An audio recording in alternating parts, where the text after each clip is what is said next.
Good morning. You listen to FloorDaily.net, and I'm Kemp Harr. This morning, my guest is Paul Murray, who is with Shaw Industries. He's the Vice President of Sustainability and Environmental Affairs. Paul, you doing okay? I am doing great this morning. Thanks, Kemp. Good to be with you. You've just recently released your 2013 sustainability report for Shaw. And, you know, it's over 100 pages. It's a lot of information, a lot of pretty pictures. It's really a pretty good report.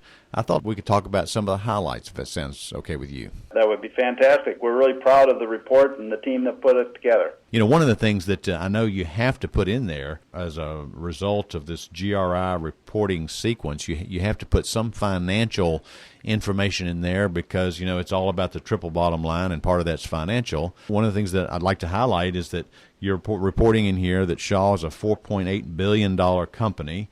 You've got 22,600 some employees. Another interesting statistic is last year, 2013, you committed to invest $350 million in CapEx. I'd like to run through that real quickly. That's $100 million in LVT, $85 million in carpet tile, $65 million in hardwood manufacturing, $45 million in carpet fiber enhancements, and $55 million in logistics and distribution. So that's some major investment, isn't it? It sure is, and I guess that does go to show that a sustainable company can be a profitable one. And I think that's the message that our report, just in general, Shaw tries to convey, is that this is a good business strategy.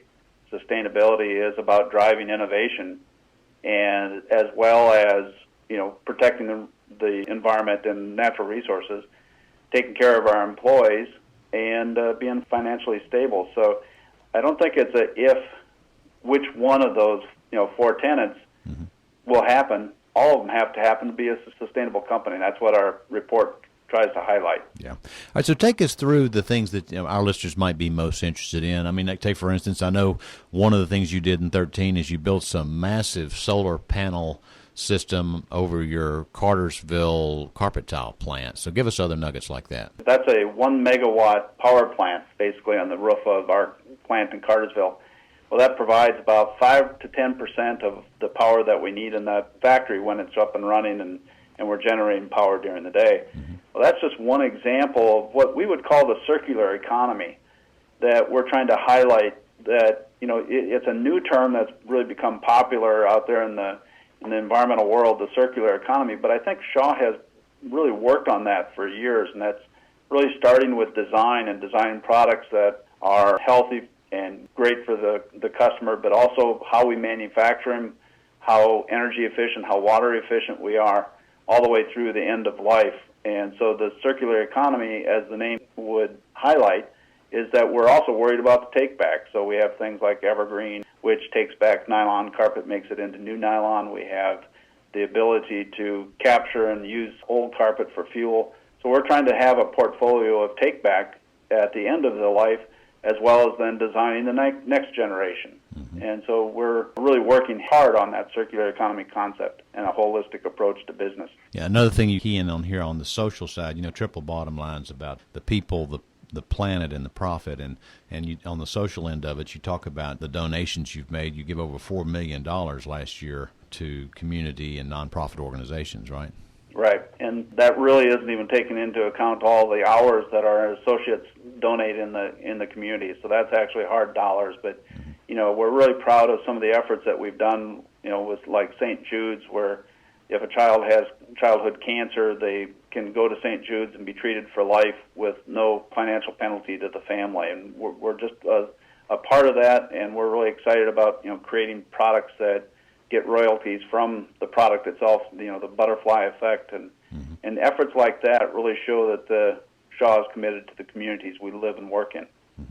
Now, some of the sustainable buzzwords today are around transparency and EPD and HBDs. Talk a little bit about what you guys are doing in that area. I'll even back up. You know, historically, Shaw started something around transparency called Cradle to Cradle, which is a process that you assess your products for, you know, the chemical health, material health, as well as how well do you manufacture, kind of the circular economy that I just discussed. Well, that was really one of the very first forms of transparency. And now HPDs, which are health product declarations, which basically you disclose what's in your product and whether or not it's healthy or not, as the name would imply, as well as EPDs, which are environmental product declarations, which tell you things like how much acid rain is formed based on a pound of this product being generated. So we have both, and most companies with any kind of size are putting together EPDs and HPDs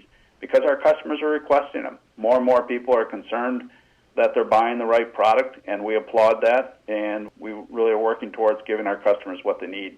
You know, Paul, I saw you at CARE that met a few months ago out in Seattle, Washington. And, you know, it was revealing to me, because I don't go every year, that a lot of the network, the carpet recycling network, got started because you were trying to get enough feedstock to fuel this evergreen plant. And so, you know, as I went back through some of the historic stories of these reclamation centers that were bringing carpet back for reclamation and being made back into carpet, was started by Shaw. So that's a pretty neat story. Yeah, we just recently announced a second evergreen-type facility that will be built in Ringgold, Georgia, that will take more carpet back again in the form of millions of pounds. In fact, since 2006, Shaw has recycled 700 million pounds of carpet. So we're definitely one of the leaders here in trying to find homes for used carpet. Most of those collectors that you mentioned that are part of CARE will privately tell me that they really appreciate what Shaw has done in driving demand, because without demand, they don't have a place to sell their product, which is used carpet. And I guess the latest thing that CARE's facing is, what are we going to do with the polyester afterlife? And I know there's a lot of people working on that, aren't there? There sure are. And in fact, the Evergreen Ringgold facility will be able to process all fiber types, where the Evergreen Augusta only does nylon. So it's a little bit different technology, and we'll be able to process multiple fiber types. Well, that's a small step, because we're going to need lots of large steps, because polyester has become a fiber of force, where in the past it's been mostly nylons. Polyester, it's one of the top 3 fiber types now. So there isn't a lot of use for it at this point. Well, Paul, congratulations on this report. I know this can be viewed by anybody that wants to see it. It's available online. Tell us how they can find that. Well, if you go to shawfloors.com, there will be links. You can write me an email. I'll send it out to you and be more than happy to. But by and large, it's very easy if you just go to the Shaw website and download it from there. Well, Paul, it's good to talk to you again. By talking to Paul Murray, who's the Vice President of Sustainability and Environmental Affairs for Shaw Industries. And you've been listening to Kemp Harr and FloorDaily.net.